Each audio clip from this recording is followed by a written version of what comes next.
Commander Zeftar of the Kalvari Empire adjusted his mandibles in what humans might recognize as a sneer. The bridge of his flagship Dominion's edge hummed with the quiet efficiency of a well-oiled war machine. Around him, his crew worked at their stations, monitoring the deep space sensors that had just delivered the most interesting news in decades. "Commander," his sensor operator chittered, her forearms dancing across holographic displays, "the readings are confirmed. We've detected massive industrial activity in the Sol System's asteroid belt."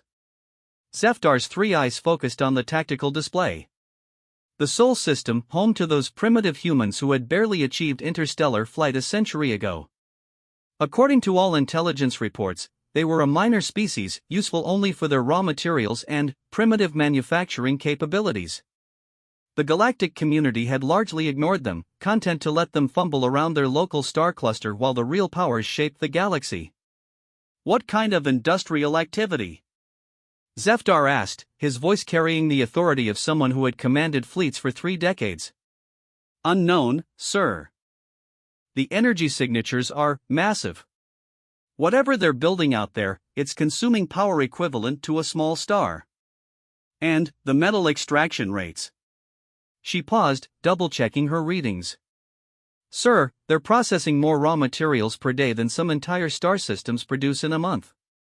Zeftar leaned back in his command throne. The Kalvari had built their empire on superior technology and military might. Their ships were the finest in known space, their weapons unmatched, their strategy flawless. But they were always hungry for resources, always seeking new worlds to exploit and new species to bring under their control. The humans had been on their list for eventual conquest, but they'd been low priority. A species that had taken so long to achieve faster-than-light travel couldn't possibly pose any threat to an empire that had been traveling between stars for millennia. "Tactical assessment," he asked his weapons officer. "Based on our intelligence, sir, the humans possess approximately 200 ships of various classes. Their largest vessels are roughly equivalent to our light cruisers. Their weapons technology is kinetic-based, supplemented by primitive energy weapons. No match for our plasma cannons and quantum torpedoes." Zeftar nodded. The assessment matched everything they knew about human capabilities. But those energy readings from the asteroid belt troubled him. No minor species should be capable of such massive industrial operations. "Navigation, set course for the Sol System. We're going to investigate this personally." The journey took 3 standard days, even with the Dominion's Edge's advanced hyperspace engines. As they approached the outer edge of the Sol System, Zeftar ordered his fleet to maintain stealth protocols. Whatever the humans were building, they wanted to observe it before making their presence known. "Sensor sweep complete, Commander," the sensor operator reported. "We're detecting the human homeworld and several colonies on nearby planets. Ship movements appear normal. But, sir..." Her voice carried a note of confusion. "The asteroid belt readings are off the scale. I've never seen anything like this." On screen, Zeftar commanded. The main display flickered to life, showing a real-time view of the asteroid belt between Mars and Jupiter. At first glance, it appeared normal chunks of rock and metal drifting in their ancient orbits around the human star. But, as the sensors focused and enhanced the image, details began to emerge that made Zeftar's blood run cold. The asteroids weren't just being mined. They were being systematically dismantled and reconstructed. Massive mechanical structures moved between the rocks like gigantic spiders, their appendages reaching out to grasp, cut, and reshape metal with precision that would make Kalvari engineers weep with envy. But that wasn't the most shocking part. The shocking part was the size of the operation. "Computer, estimate the number of construction units operating in the belt," Zeftar ordered. The ship's artificial intelligence processed the sensor data for several minutes before responding in its emotionless voice. "Estimated construction units, 1,400,000 active units. Margin of error, plus or minus 50,000 units." Silence fell on the bridge. Even Zeftar felt his mandibles go slack with surprise. No species in recorded history had ever deployed construction fleets of that magnitude. The entire Calvari Empire possessed perhaps 10,000 construction vessels, and they were considered one of the most industrially advanced civilizations in the galaxy. "Sir," the communications officer interrupted, "we're receiving a transmission from one of the human colonies. It appears to be a standard freight manifest." "Put it through," Zeftar said, curious about what humans considered normal cargo these days. The human voice that came through the speakers was casual, almost bored. "Freight hauler Chicago's Pride to Belt Control, we're carrying standard load. 15,000 tons of processed steel, 8,000 tons of rare earth elements, and about 3,000 tons of that new titanium carbon composite the boys in engineering cooked up. ETA to Luna Station is 16 hours. Zeftar blinked all three eyes in sequence. 15,000 tons of processed steel? Their intelligence reports indicated that human cargo vessels could carry perhaps 500 tons at most. And what was this Luna Station? "Sensor operator, scan the human moon," he ordered. The display shifted to show Luna, Earth's natural satellite. What they saw there made the asteroid belt operation look small by comparison. The moon's surface was covered in massive industrial complexes, their heat signatures blazing like beacons in the cold of space. Orbital platforms surrounded Luna in a complex web of docking bays, manufacturing facilities, and what could only be described as the largest shipyard any of them had ever seen. "Commander," his tactical officer said quietly, "those shipyards, they're enormous. Each construction bay is large enough to build vessels the size of our dreadnoughts." Zeftar studied the display more carefully. The shipyard was indeed massive, but most of the construction bays appeared empty. Perhaps the humans were building up their industrial capacity but hadn't yet begun serious ship construction. That would make sense for a younger species trying to establish themselves in galactic affairs. "How many vessels under construction?" he asked. "Scanning, sir, I'm reading construction activity in approximately 800 bays. The vessels appear to be..." The tactical officer paused, rechecking his readings. "Sir, the ships under construction are significantly larger than anything in our database of human vessels." Zeftar felt the first stirrings of genuine concern. 800 ships under construction was more than the entire active fleet of most galactic powers. But surely these were just larger versions of the primitive vessels humans were known for. Bigger didn't necessarily mean more dangerous. "What's their estimated completion time?" he asked. "Based on the construction rates I'm observing, approximately 6 standard months for the current batch. 6 months to complete 800 ships." Zeftar's tactical mind began calculating the implications. Even if these were primitive vessels, the sheer number was staggering.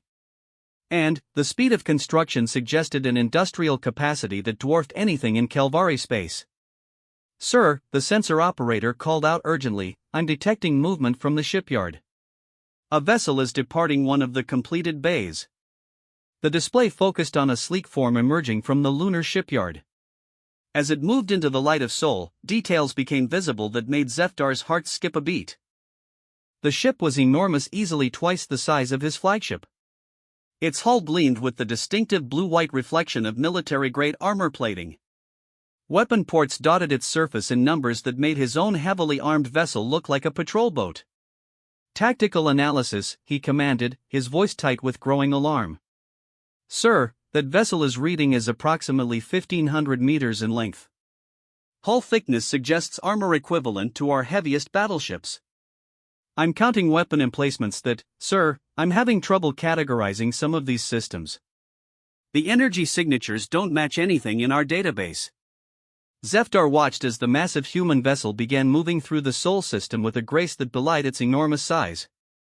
As it moved, other ships became visible, smaller vessels that had been hidden in its shadow. Even the smallest of these appeared to be larger and more heavily armed than the human's previous generation of warships. "Communications," he said quietly, "send a message to Imperial Command. Priority 1. We need to reassess the human threat level immediately." As his communications officer began encoding the message, Zeftar continued to watch the human ships. There was something about their movement patterns, their formation discipline, that suggested these weren't the work of the primitive spacefaring race they had dismissed so easily. Commander, his navigation officer reported, we're detecting hyperspace distortions. Multiple contacts jumping into the system. Human reinforcements? Zeftar asked. No, sir. The drive signatures are, they're hegemony vessels. Zeftar's mandibles clicked in irritation. The galactic hegemony was the Calvari Empire's primary rival, a confederation of species that had opposed Calvari expansion for centuries. If they were here investigating human activity as well, it meant the implications of this industrial buildup extended far beyond simple curiosity. 3 hegemony heavy cruisers materialized at the edge of the system, their dark hulls bristling with the characteristic energy weapons favored by their alliance. Almost immediately, Zeftar's communications board lit up with an incoming transmission. Calvari vessel, this is Admiral Thresh AK of the Hegemony 3rd Fleet. State your business in this system. Zeftar considered his options. Revealing that they were spying on human operations would show their hand, but the Hegemony had obviously come here for the same reason. Perhaps cooperation, for the moment, was the wisest course. Admiral, he replied, activating the communications channel, we're conducting a routine survey of local systems. I assume your presence here is equally routine?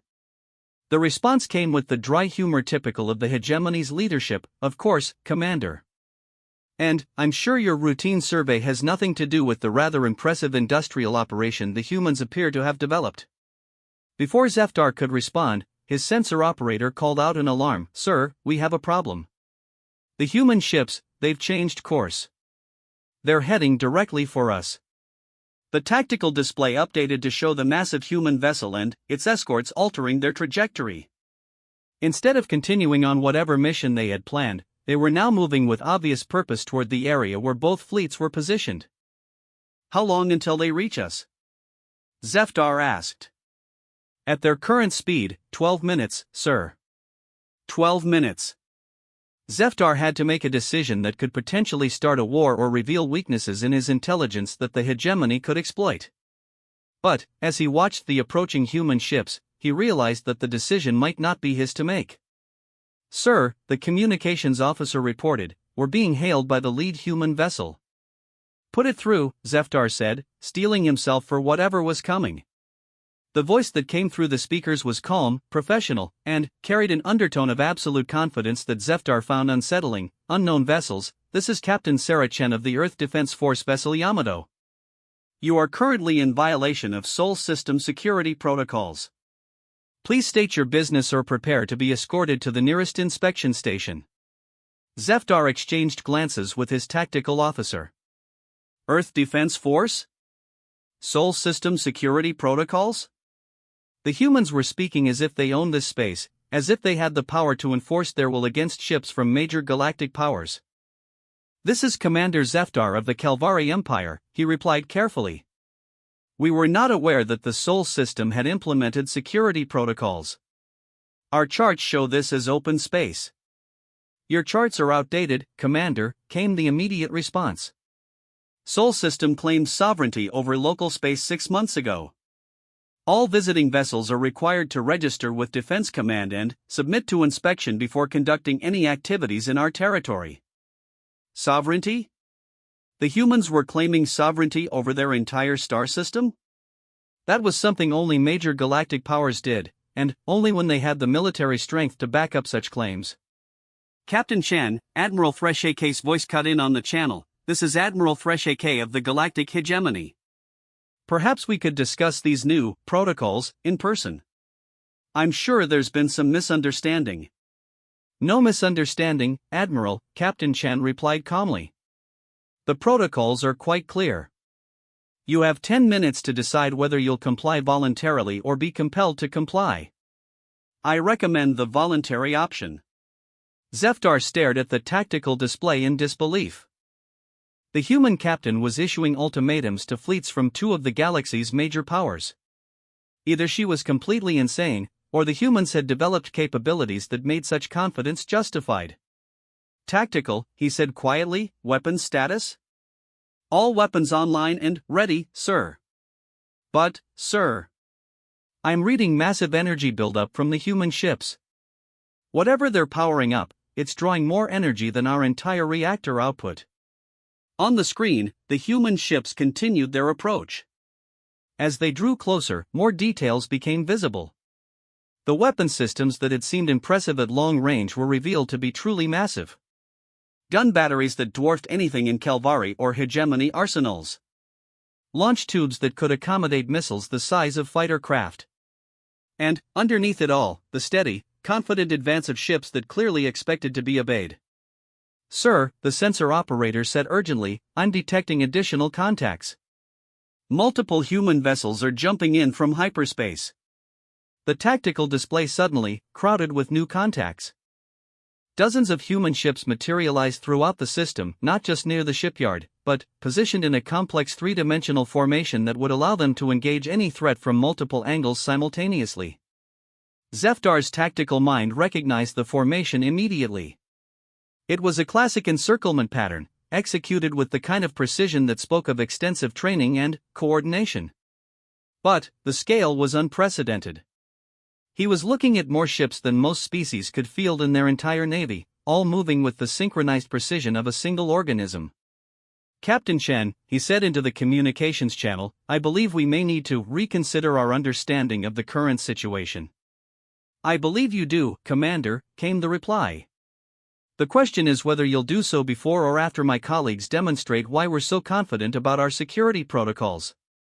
As if summoned by her words, one of the newly arrived human ships, a vessel that made even the Yamato look small, began to glow with an inner light that made Zeftar's instruments scream warnings about energy readings beyond their measurement capability. The demonstration was about to begin. The massive human vessel that had begun to glow suddenly released a beam of coherent energy that stretched across the solar system like a silver thread. The beam struck an asteroid roughly the size of a small moon, located approximately 50 million kilometers away. For 3 seconds, nothing seemed to happen. Then, the asteroid simply ceased to exist. Not destroyed. Not shattered into fragments. It was simply gone, as if it had never been there at all. Commander Zeftar felt his 3 hearts stop beating simultaneously. In 30 years of military service, in battles across dozens of star systems, he had never seen a weapon system capable of that level of precise destruction at such impossible range. "Tactical analysis," he whispered, his voice barely audible. His weapons officer was staring at his instruments as if they had betrayed him. "Sir, the energy required for that shot would drain our entire reactor core. And the targeting precision." He looked up at Zeftar with something approaching fear. "Sir, that asteroid was 50 million kilometers away and moving at 17 kilometers per second. They hit it dead center."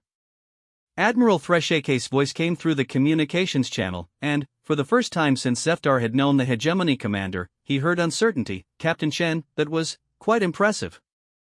Perhaps we could discuss this situation like civilized beings." "Of course, Admiral," Captain Chen replied, her tone remaining professionally polite. "Civilized discussion is exactly what we want. However, civilized discussion requires mutual respect, and mutual respect requires understanding that Sol System is now under Earth Defense Force protection." Zeftar studied the tactical display more carefully. The human ships hadn't moved into aggressive positions, but their formation was clearly designed to control every approach to the inner system. More troubling was the casual efficiency with which they had appeared. The coordination required to position so many vessels so quickly suggested a level of strategic planning that rivaled anything in Calvari military doctrine. "Captain," he said into the communications channel, "I believe we may have underestimated the development of human capabilities. Perhaps we could arrange a more formal meeting to discuss the new situation." "Excellent suggestion, Commander. Luna Station has facilities suitable for diplomatic meetings. You're welcome to dock your vessels and beam down. Our security teams will ensure your safety during the discussions." Zeftar almost laughed at that. Human security teams ensuring the safety of Calvari and hegemony forces? 6 months ago, the idea would have been absurd. Now, watching the casual display of power that had just vaporized a mountain-sized asteroid, he wasn't so sure. "Very well," Admiral Threshake said before Zeftar could respond. "We accept your invitation. 2 vessels from each fleet will approach your station. Understood. Transmitting approach vectors and docking procedures now. I should mention that Luna Station operates under strict security protocols. Your vessels will be escorted by Defense Force units during approach.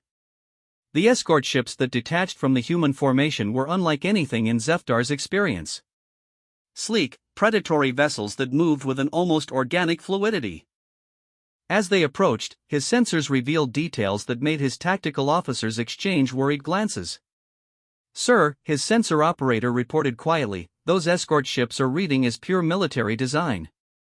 No cargo bays, no scientific equipment, no diplomatic facilities. They're built for one purpose. Which is killing other ships, sir. Very efficiently."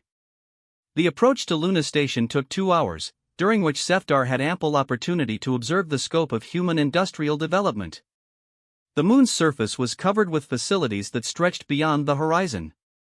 Manufacturing complexes, power generation stations, and what appeared to be massive mining operations that were systematically extracting and processing Luna's mineral wealth. But it was the orbital infrastructure that truly impressed him.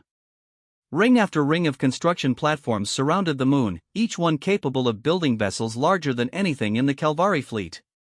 And, unlike the empty bays he had observed from long range, up close he could see that most of the platforms were actively working on various projects. "How many ships are they building?" he asked his tactical officer. "Current count shows construction activity on over 2,000 platforms, sir. At this rate, they could be adding 500 capital ships to their fleet every month." 500 capital ships per month. The entire Calvari Navy consisted of approximately 800 vessels of all classes. At the rate humans were building, they could match the Calvari fleet in less than 2 months and exceed it exponentially thereafter. Luna Station itself was a marvel of engineering that dwarfed anything Zefdar had seen. The station was built into Luna's south pole, with massive towers extending both above and below the surface. Docking bays large enough to accommodate dreadnoughts were cut directly into the moon's rock face, their entrances glowing with the blue-white light of military-grade force fields. As their ships were guided into the docking bays, Zefdar got his first look at human military personnel. The soldiers who formed honor guards on the docking platforms moved with the crisp precision of elite troops, but their equipment was unlike anything he had expected. Their armor was sleek, clearly high-tech, and incorporated systems that his instruments couldn't fully analyze. More concerning were their weapons, energy rifles that radiated power signatures comparable to ship-mounted weapons systems.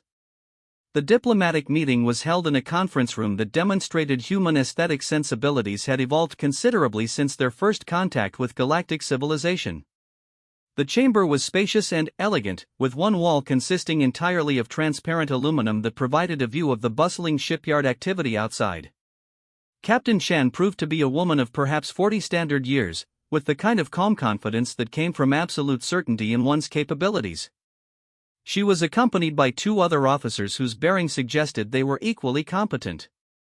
Admiral Thresh-AK had brought his usual diplomatic team, representatives of the 3 primary hegemony species who had extensive experience in interstellar negotiations. "Gentlemen," Captain Chen began without preamble, "I believe we need to address some fundamental misunderstandings about the current state of affairs in this region of space." "Indeed," Admiral Thresh-AK replied smoothly. "Our intelligence suggested that human capabilities had remained relatively static since your species achieved interstellar flight. Clearly, our information was incomplete." Captain Chen smiled, an expression that somehow managed to be both friendly and intimidating. "Your information was not just incomplete, Admiral. It was deliberately outdated. We've been very careful to maintain the appearance of being a minor spacefaring civilization while we developed our actual capabilities." Zefdar leaned forward. "Are you saying that humans have been deliberately concealing your technological advancement?" "For approximately 50 years, yes. We learned very early in our contact with galactic civilization that being perceived as weak and primitive had certain advantages. It allowed us to observe, learn, and prepare without attracting the kind of attention that young civilizations often find unhealthy." The implications of that statement were staggering. 50 years of deliberate technological concealment meant that human capabilities could be decades ahead of anything the galactic community had suspected. It also suggested a level of strategic patience and planning that was almost frightening in its implications. What changed? Admiral Thresh AK asked. Why reveal your capabilities now? Captain Chen gestured toward the window, where massive ships were moving through the orbital construction zones like schools of metallic fish. Because our defensive preparations are complete. As of 6 months ago, Sol System achieved full strategic security. We no longer need to hide our capabilities because we're now confident in our ability to defend our interests. Defend against what? Zefdar asked, though he suspected he knew the answer. Against exactly the kind of interference that brought you here, Commander. Our intelligence networks are quite extensive, and we're well aware that both the Calvari Empire and the galactic hegemony have had contingency plans for the eventual conquest of human space. Those plans are no longer viable. The blunt statement hung in the air like a challenge. Zefdar found himself reassessing everything he thought he knew about human psychology.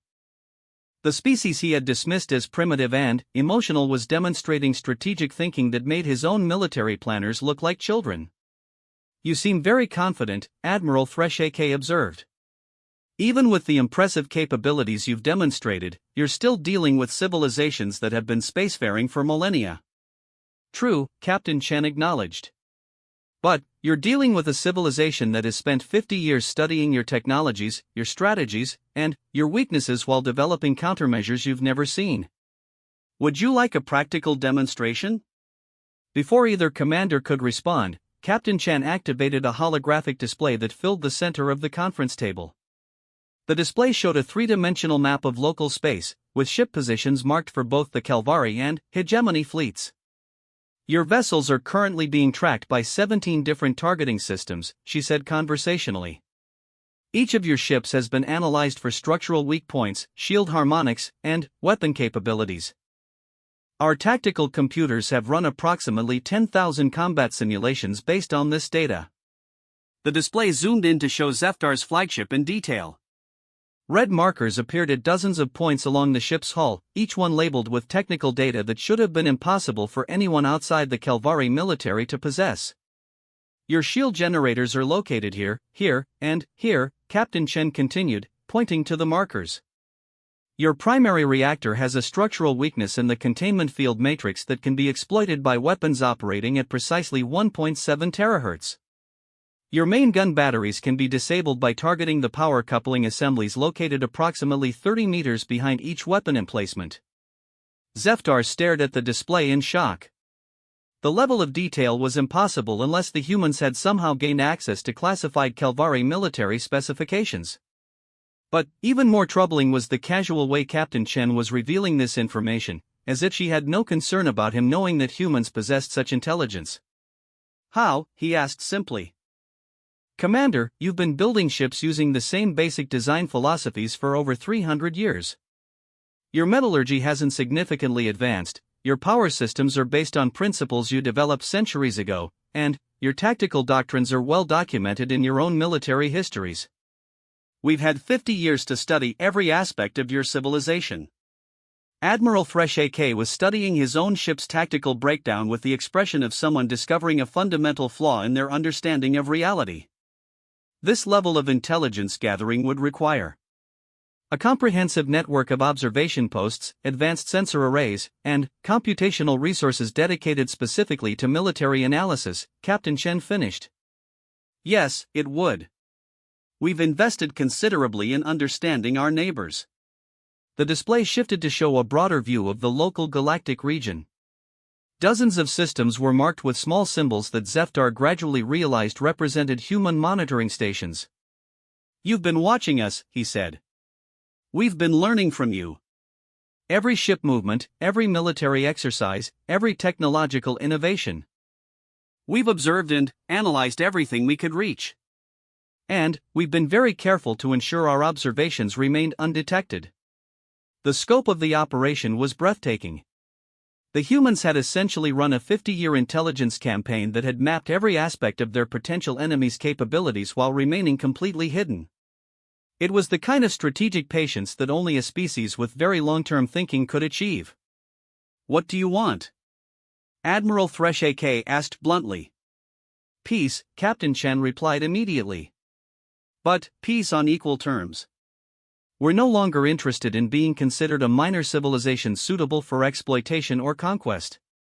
Sol System is now sovereign territory, and Earth will defend its interests accordingly." "And if we choose not to recognize this sovereignty?" Zefdar asked, though he suspected he knew the answer. Captain Chen's smile returned, and this time there was no friendliness in it at all. "Then, you'll discover why we've spent 50 years preparing for this conversation." The holographic display changed again, showing what appeared to be a fleet engagement simulation. Calvari and Hegemony ships were depicted in their current positions, facing off against a human fleet that seemed impossibly large. As the simulation played out, the alien ships were systematically destroyed by weapons and tactics that defied conventional understanding. This simulation represents the most likely outcome of any military action against Sol System, Captain Chen explained. "We've run variations accounting for different force strengths, tactical approaches, and alliance possibilities. The result is always the same." Zefdar watched his flagship die in the simulation, vaporized by weapons that struck from impossible angles with precision that no defense could counter. Around it, the rest of his fleet suffered similar fates, their destruction coordinated with an efficiency that spoke of absolute technological superiority. "You're saying we can't win," Admiral Thresh AK observed. "I'm saying that military action against human interests would be expensive, futile, and, ultimately suicidal for any civilization that attempted it. We prefer to avoid such unpleasantness through mutual understanding and respect." The meeting continued for several more hours, during which Captain Chen methodically demolished every assumption both commanders had held about human capabilities, intentions, and strategic position. By the time they returned to their ships, Zefdar felt as if his understanding of galactic politics had been completely overturned. As his shuttle approached the Dominion's edge, he could see Admiral Thresh AK's vessel already beginning its departure from Luna Station. Neither commander had committed to anything during the meeting, but both understood that everything had changed. "Sir," his communications officer reported as soon as he reached the bridge, "we've received an encrypted message from Imperial Command. They're requesting an immediate status report." Zefdar settled into his command throne and considered how to explain that the minor human civilization they had planned to conquer had instead revealed itself to be a military superpower that had been studying them for 50 years while building the most advanced fleet in known space. "Prepare a full tactical briefing package," he ordered. "Include all sensor data, combat analysis, and intelligence assessments.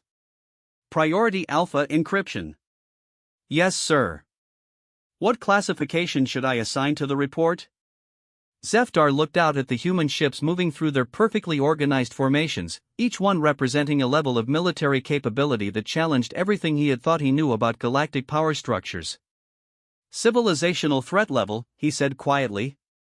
"And recommend immediate revision of all strategic planning regarding human space."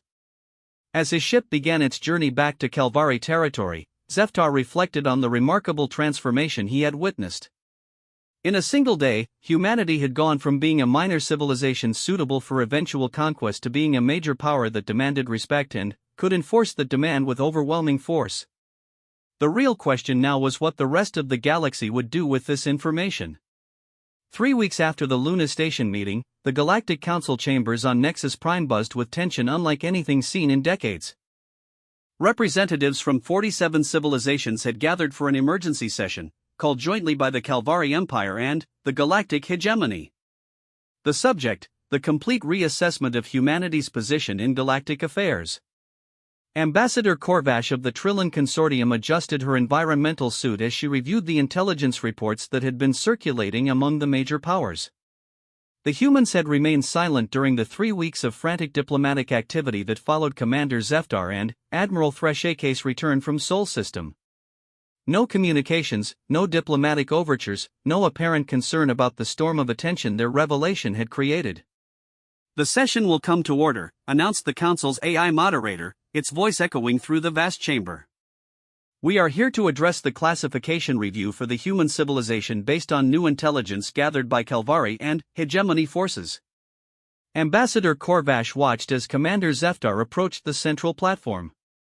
The Calvari officer looked like he had aged years in the past 3 weeks. The confident military leader she had known for decades now carried himself like someone who had seen his fundamental beliefs shattered. Honored representatives, Zeftar began, his 3 eyes scanning the assembled delegates. What I am about to present will require a complete revision of our understanding of human capabilities and intentions. The holographic display that materialized above the platform showed the Sol system as Zeftar's sensors had recorded it.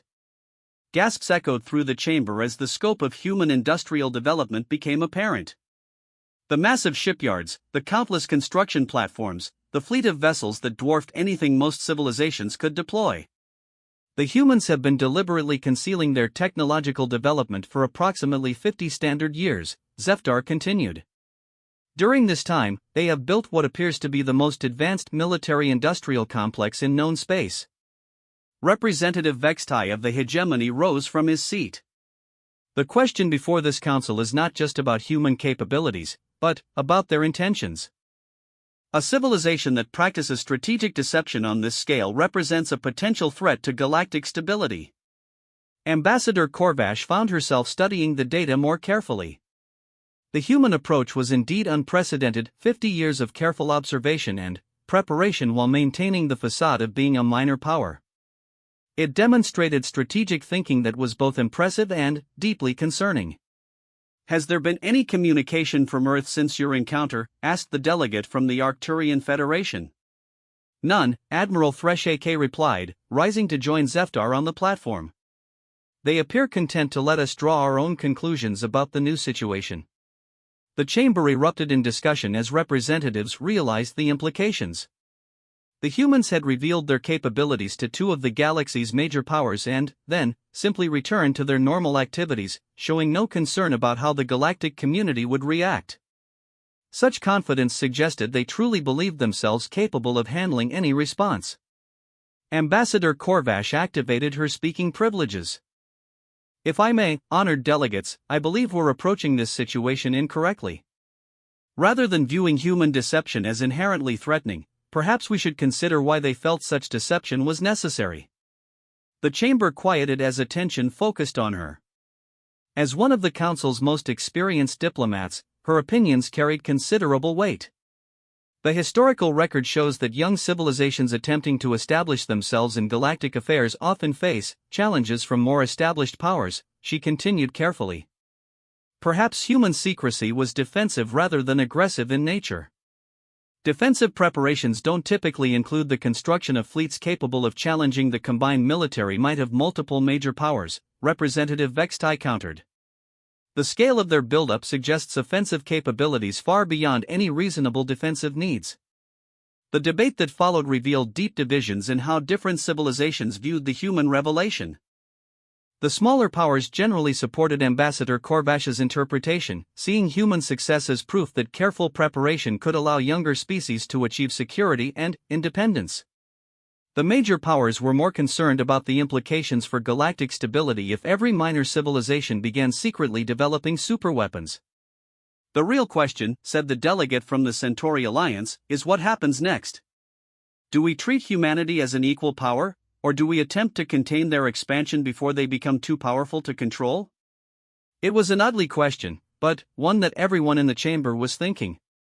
The rise of any new major power inevitably disrupted existing balances, often leading to conflicts that could devastate entire regions of space. The discussion was interrupted by an alert from the Council's communication center. Honored delegates, we are receiving a transmission from Sol System.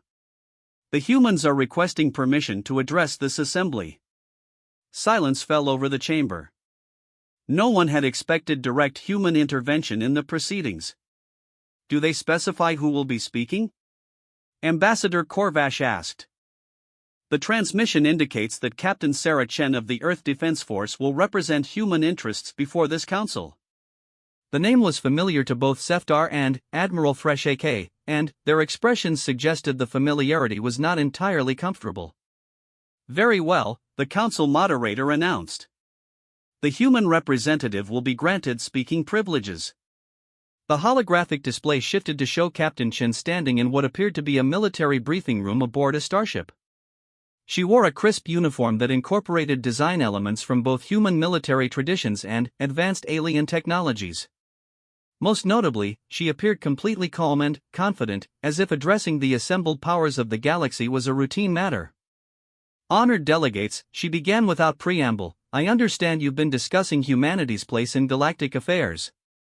I thought it might be useful to provide some additional perspective on recent developments. Ambassador Korvash noticed that Captain Chen didn't request permission to speak or follow any of the traditional diplomatic protocols. She was addressing the council as an equal, not as a petitioner seeking recognition. First, I want to address concerns about human intentions, Captain Chen continued. Earth has no territorial ambitions beyond our home system and established colonies. We're not interested in conquest, expansion, or interference in other civilizations' affairs. Our military development has been focused entirely on defensive capabilities. Forgive me, Captain, Representative Vextai interrupted, but the fleet strength you've demonstrated could hardly be described as purely defensive in nature. Captain Chen's smile was polite but cold. Representative Vextai, your own hegemony maintains offensive capabilities sufficient to threaten dozens of star systems simultaneously. The Calvari Empire fields fleets designed specifically for planetary bombardment and system conquest. Yet when humans develop equivalent capabilities, they're seen as threatening? I find that perspective interesting. The comparison was uncomfortably accurate. Both the hegemony and the Calvari Empire maintained military forces far beyond any reasonable defensive need, as did most major galactic powers. The idea that humans should remain defenseless while surrounded by heavily armed neighbors was indeed difficult to justify. However, Captain Chen continued, I didn't request speaking time to debate the philosophy of military preparedness. I'm here to inform this council of certain facts that may influence your deliberations. The display behind her changed to show a star map of the local galactic region. Red markers appeared throughout the map, indicating locations that made several delegates lean forward in their seats. During our 50 years of observation, we identified and cataloged potential threats to Earth's security. These threats fell into several categories: civilizations with aggressive expansion policies, species with histories of enslaving or exterminating younger races, and powers with documented plans for the conquest of human space. The markers on the display began flashing, each one accompanied by detailed intelligence data that made it clear humans possessed extensive knowledge of various civilizations' military capabilities and strategic intentions. We discovered, for example, that the Calvari Empire maintained detailed invasion plans for Sol System, including timetables for planetary occupation and population processing. The hegemony had similar contingencies, though their approach favored economic domination rather than direct conquest. 17 other major powers had comparable plans in various stages of development. Ambassador Korvash felt a chill run through her environmental suit. The humans hadn't just been observing galactic civilization, they had been systematically identifying every potential threat and preparing countermeasures. The question facing this council, Captain Chen said quietly, is not whether humanity represents a threat to galactic stability. The question is whether the galaxy is prepared to accept that its newest major power will not tolerate being threatened, invaded, or conquered by anyone. The statement hung in the air like a declaration of war. Not against any specific civilization, but against the entire concept that major powers could treat younger species as prey. Are you threatening this council? Demanded the representative from the Rigel Dominion. I'm stating facts, Captain Chen replied calmly. Earth has developed the capability to defend our interests against any conceivable threat. We prefer to use these capabilities to maintain peace, but we will use them to ensure survival if necessary. The display changed again, showing what appeared to be a fleet engagement analysis. The assembled delegates watched in fascinated horror as human ships systematically destroyed simulated attacks by various galactic powers. The tactics were unlike anything in conventional military doctrine, relying on weapons and technologies that seemed to operate outside known physical principles. How? Admiral Threshake asked, his voice barely audible. How did you advance so far beyond the rest of us? Captain Chen's expression softened slightly. Admiral, humanity had certain advantages in our approach to technological development. We weren't constrained by existing paradigms because we weren't part of existing galactic civilization when we began our research. We approached every problem from first principles, without assumptions about what was or wasn't possible. She gestured to the tactical displays surrounding them. More importantly, we had powerful motivation to succeed. We knew that failure to develop adequate defenses would mean the end of human independence, and, quite possibly, the end of humanity itself. That kind of existential pressure tends to focus research efforts wonderfully. The explanation was both reasonable and terrifying. A civilization facing existential threats would indeed push technological development to extremes that more secure species might never attempt. The results spoke for themselves. What does Earth want from this council? Ambassador Corvash asked directly. Recognition of Sol system sovereignty and human equality in galactic affairs. We're not seeking special treatment or concessions. We simply want the same respect accorded to any major power, and the same expectation that our territory and interests will not be violated. And if such recognition is not forthcoming? Representative Vextai asked. Captain Chen's smile returned, and, once again, it carried no warmth whatsoever. Then, we'll continue our current policies independently. Earth doesn't require council approval to exist or to defend our interests. We're offering the opportunity for formal diplomatic relations, not asking for permission. The implications of that statement reverberated through the chamber. The humans were offering to join galactic civilization as equals, but they were making it clear that rejection wouldn't change their fundamental position. They would exist and defend themselves regardless of what anyone else preferred. I believe this council needs time to consider these developments, Ambassador Corvash said diplomatically. Perhaps we could reconvene after appropriate consultations with our respective governments. Of course, Captain Chen agreed. Take all the time you need. Earth isn't going anywhere, and neither are our capabilities. When you're ready to discuss mutual recognition and trade agreements, we'll be here. The transmission ended, leaving the council chamber in stunned silence. In the space of a few minutes, Captain Chen had fundamentally altered the entire framework of galactic politics. Humanity was no longer requesting recognition as an equal power, they were demanding it, with the military strength to back up their demands. Ambassador Corvash looked around the chamber at representatives who were clearly struggling to process the magnitude of the change they were witnessing.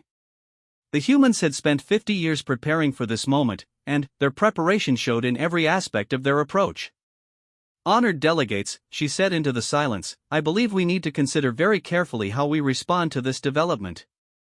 The galaxy has a new major power, whether we acknowledge it or not. The question is whether we work with them to maintain stability, or whether we create a situation that forces them to prove their capabilities in ways none of us will enjoy. As the delegates began filing out to consult with their governments, Ambassador Corvash reflected on the remarkable transformation she had witnessed. In less than a month, humanity had gone from being a footnote in galactic affairs to being one of the most powerful civilizations in known space.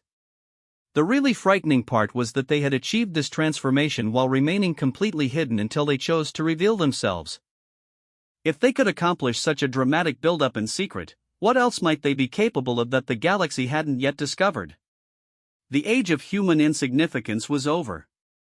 The question now was whether the rest of the galaxy would adapt to this new reality peacefully, or whether they would force Earth to demonstrate exactly why they were so confident about their defensive capabilities. 2 months after Captain Chen's address to the Galactic Council, the galaxy had settled into an uneasy state of tension.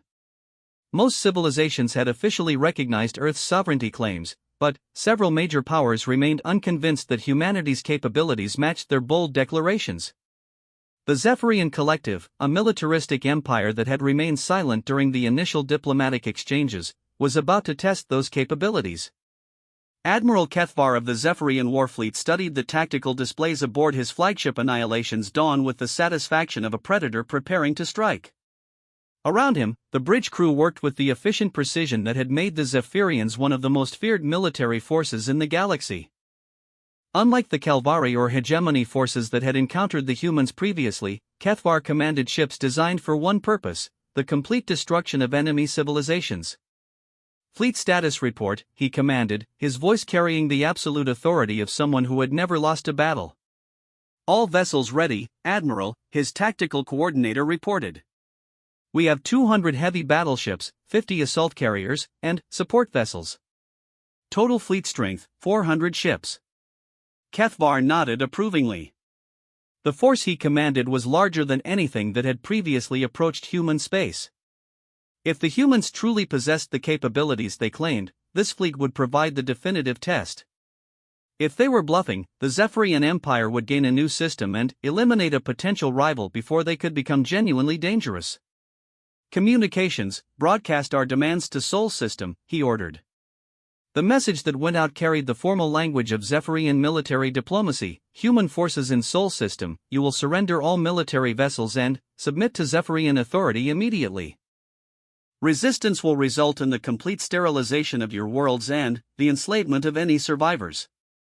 You have 1 standard hour to comply.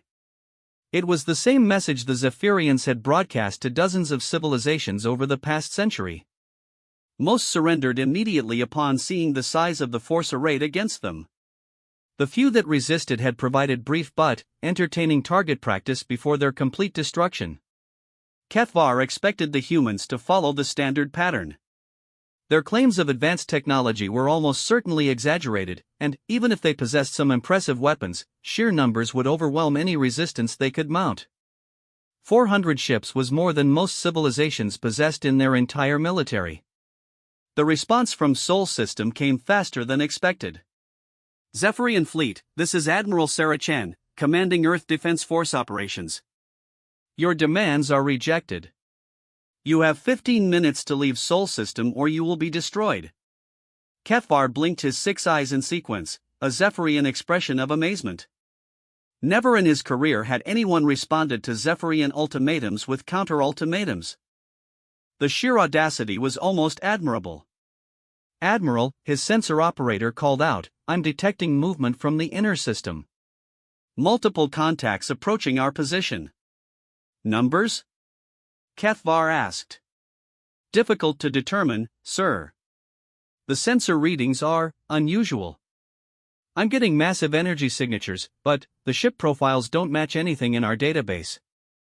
Cathvar studied the tactical display as contact markers began appearing throughout the system. Unlike previous encounters where human ships had approached in conventional formations, these vessels seemed to be materializing from multiple directions simultaneously, as if they had been hidden throughout the system and were now revealing themselves. Final count, he demanded. Sir, I'm reading approximately 800 active vessels, with more contacts appearing every few seconds. Admiral, some of these ships are larger than anything we've ever encountered. 800 ships. Cathvar felt the first stirrings of genuine concern. Intelligence reports had suggested the humans might possess 200 or 300 vessels at most.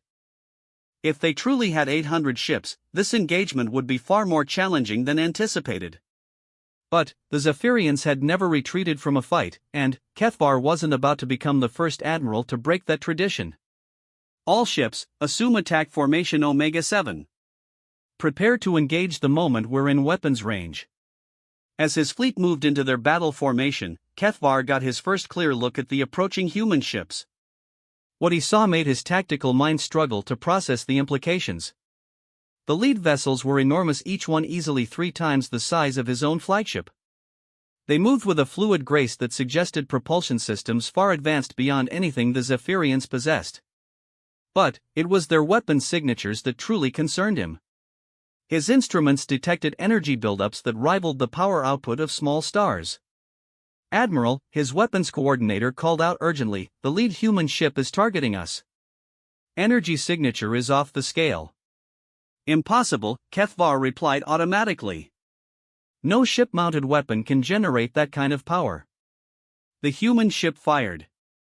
The beam that struck Annihilation's dawn passed completely through the ship's shields as if they weren't there. It penetrated the hull armor that had withstood the concentrated fire of entire enemy fleets.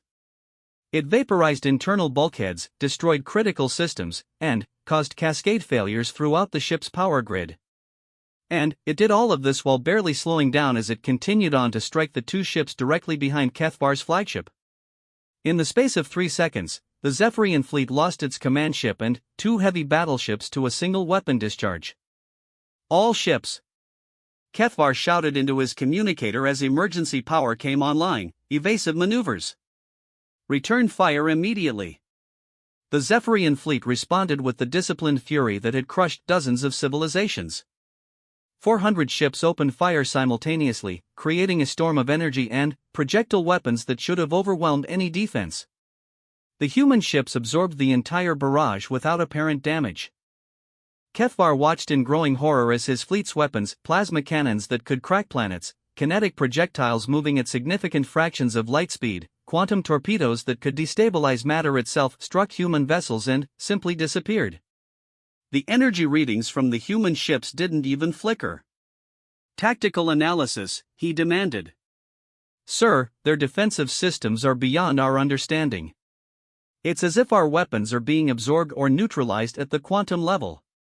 I've never seen anything like it. The human counterattack began methodically. Each human ship selected targets with surgical precision, their weapons reaching across impossible distances to strike with accuracy that defied conventional targeting systems. Zephyrian ships began exploding throughout the formation, their destruction so complete that debris fields were measured in atoms rather than fragments. Fleet coordination, immediate withdrawal. Kethvar ordered. All ships jumped to hyperspace. It was too late. As Zephyrian ships began charging their hyperspace drives, the human fleet revealed another impossible capability. Massive energy fields extended from the human vessels, creating interference patterns that prevented hyperspace jumps throughout the battle area. The Zephyrians were trapped. What followed could hardly be called a battle. It was systematic extermination carried out with the kind of cold efficiency that suggested the humans had wargamed this exact scenario countless times. Zephyrian ships died by the dozen, then, by the score, their most advanced weapons proving utterly useless against human defenses while human weapons destroyed anything they touched.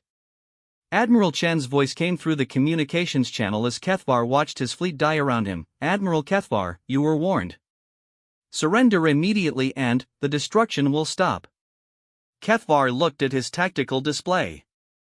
Of his 400 ships, fewer than 50 remained operational.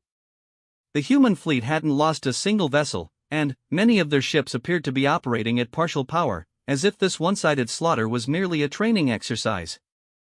Kethvar began, then stopped. In 3 decades of military service, he had never surrendered. The Zephyrian military code demanded death before dishonor. But, as he watched another wave of his ships disappear into expanding clouds of plasma, he realized that continuing this engagement would accomplish nothing except the meaningless deaths of thousands of loyal soldiers. Earth forces, he said into the communicator, his voice barely steady, the Zephyrian fleet surrenders unconditionally. The destruction stopped immediately. The sudden silence on the bridge was more deafening than the combat alarms had been. Admiral Kethvar, Admiral Chen's voice came back, now carrying a note of professional respect, have your remaining ships power down all weapons and prepare for escort to a secure area. Medical teams are standing by to assist with casualties. As Zephyrian ships began shutting down their weapons systems, Kethvar reflected on the magnitude of his defeat. He had brought the largest fleet in Zephyrian history to destroy what he thought was an upstart minor power. Instead, he had encountered a military force so advanced that his ships might as well have been throwing rocks. Sir, his communications officer reported quietly, we're receiving escort instructions from the human fleet. They want us to follow them to Luna Station. Luna Station. The same facility where the Calvari and Hegemony commanders had first discovered the true scope of human capabilities. Kethvar was about to join a very exclusive club of military leaders who had personally experienced the gap between human capabilities and the rest of galactic civilization.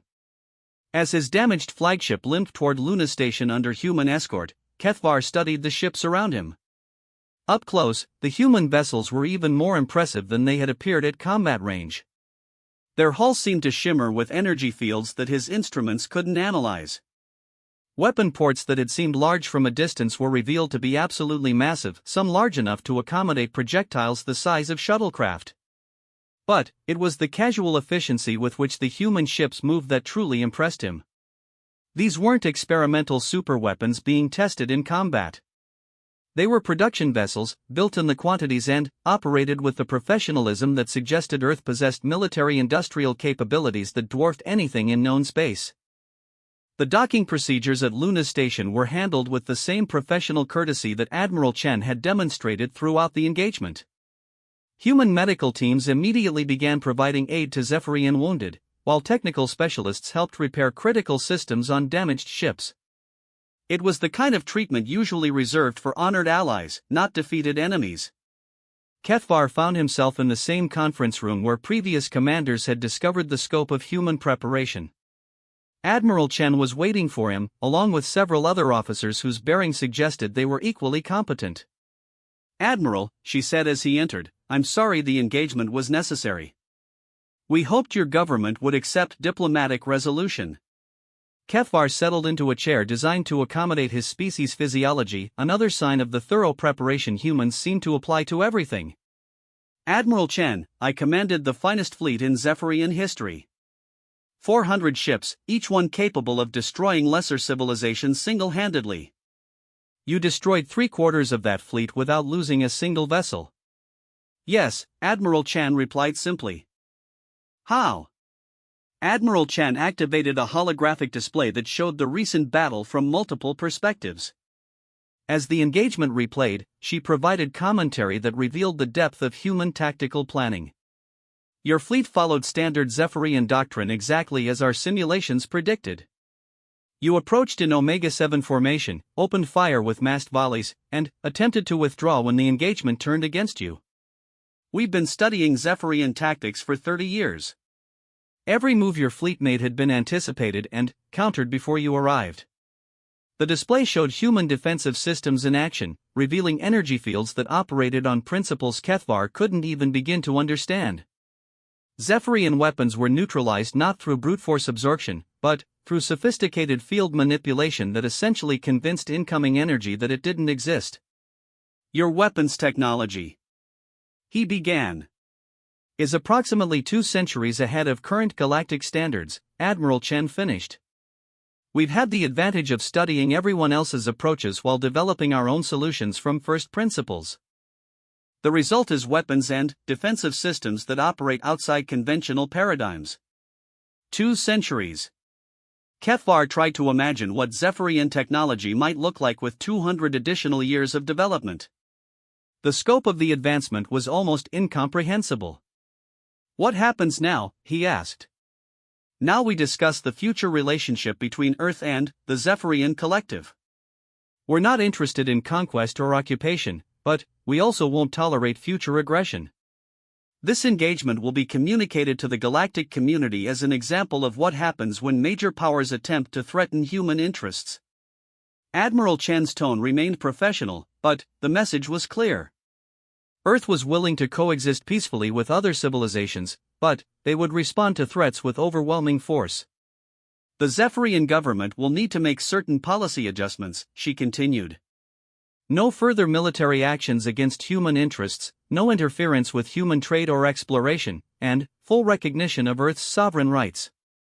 In return, we're prepared to offer technological exchanges that could benefit both our civilizations." Technological exchanges. Kethvar's mind reeled at the possibilities. Even a small sampling of human technology could revolutionize Zephyrian civilization. "You would share your technology?" he asked. "Selected technologies, under carefully controlled agreements. We're not interested in destabilizing the galaxy by suddenly making everyone's military obsolete.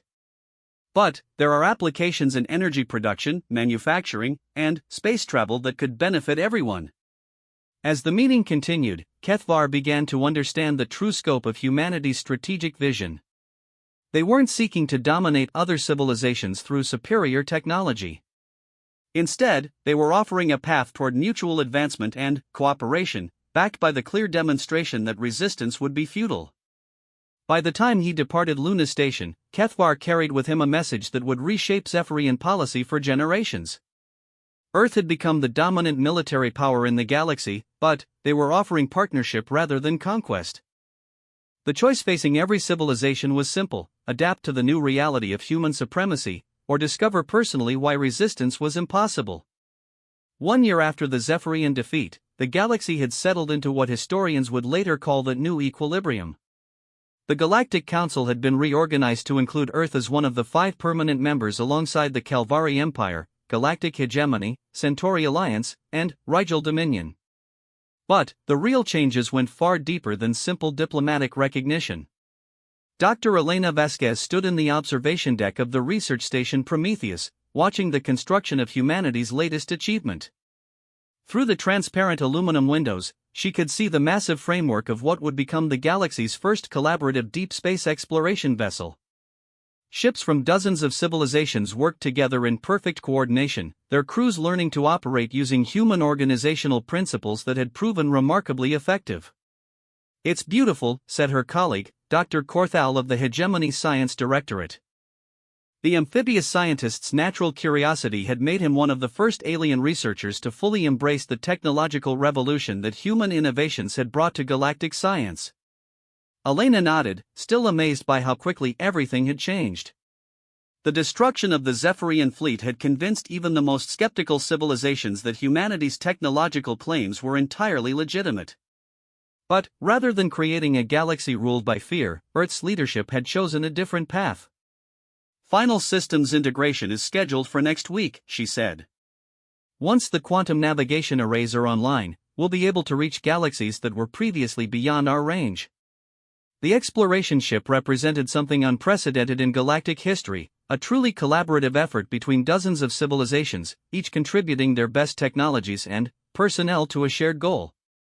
Human organizational methods had made it possible to coordinate such a complex project, while alien technologies filled gaps in human knowledge. Dr. Vasquez's communication device chimed with an incoming priority message. The display showed Admiral Chen's face, though her background suggested she was calling from Earth rather than one of the military stations. "Dr. Vasquez, I hope I'm not interrupting important work," Admiral Chen said with the slight smile that had become familiar to scientists throughout human space. "Not at all, Admiral. We were just admiring the progress on the horizons. Is everything ready for the ceremonial launch? That's actually why I'm calling. We've received some interesting intelligence that might affect our timeline. It seems our success in creating galactic cooperation has attracted attention from unexpected sources." Elena felt a chill despite the station's perfect climate control. In the year since Earth had revealed its capabilities, they had dealt with various attempts by individual civilizations to test human defenses. All had ended in decisive human victories that reinforced Earth's dominant position. But Admiral Chen's tone suggested something different. "What kind of attention?" Elena asked. "The long-range sensor networks have detected massive hyperspace disturbances approximately 6 months out from our galaxy. The energy signatures don't match anything in our database of known civilizations." Dr. Korthal leaned closer to the display, his large eyes reflecting genuine concern. "Admiral, are you suggesting we may have attracted the attention of extragalactic forces?" "That's exactly what I'm suggesting, Doctor. Our analysis indicates we're looking at a fleet of approximately 10,000 vessels, each one comparable in size to our largest ships. They're heading directly for this galaxy, and their approach vector suggests they're specifically targeting areas of high technological development." Elena felt the bottom drop out of her stomach. 10,000 ships was a force large enough to threaten every civilization in the galaxy simultaneously. Even Earth's advanced technology would be challenged by an enemy with such overwhelming numbers. "Do we know their intentions?" she asked. "Unknown, but their approach patterns are consistent with invasion protocols used by various galactic civilizations throughout history. We have to assume hostile intent until proven otherwise." The implications were staggering. Just as the galaxy had finally achieved a stable balance of power, with Earth's technological supremacy ensuring peace through strength, they were facing a threat that could overwhelm even human defenses. "What's the response plan?" Dr. Korthal asked. Admiral Chen's expression became thoughtful. That's what we need to discuss. This threat is beyond the capability of any single civilization to handle, including Earth. We need a unified galactic response, and we need it coordinated in a way that maximizes our combined capabilities. Elena understood immediately. The collaborative principles that had made projects like the Horizons possible would now be applied to military defense. Instead of individual civilizations fighting separately and being defeated in detail, the galaxy would fight as a single entity. How can we help? Elena asked. The Horizons project has proven that different civilizations can work together effectively when they have the right organizational framework. We need to apply those same principles to military coordination. Every advanced civilization needs to contribute their best ships, their best crews, and their best technologies to a unified fleet. The next 6 months transformed the galaxy in ways that the previous year's diplomatic changes had only hinted at. Using Earth as the coordination center, every major civilization began contributing vessels and personnel to what became known as the Galactic Defense Force. Human organizational expertise managed the logistics of creating a combined fleet that operated using standardized procedures while maintaining the unique strengths of each species. Elena found herself working 18-hour days as the scientific team developed new technologies by combining the best innovations from dozens of civilizations. Human manufacturing capabilities produced these hybrid systems at unprecedented rates, while alien expertise provided insights that human researchers had never considered. The Calvari contributed their expertise in energy weapons and defensive systems. The Hegemony provided advanced sensor arrays and communication networks. The Zephyrians, surprisingly eager to redeem themselves after their defeat, offered their knowledge of fleet tactics and coordination. Even smaller civilizations brought unique capabilities that proved essential to the overall effort. But it was the human contribution that made everything else possible. Earth's shipyards began producing vessels that incorporated the best technologies from every participating civilization. These hybrid ships were more advanced than anything any single species could have built alone, and they were being produced at rates that would have been impossible without human industrial capabilities. Admiral Chen established her headquarters on Luna Station, which had been expanded into the largest military coordination facility in galactic history.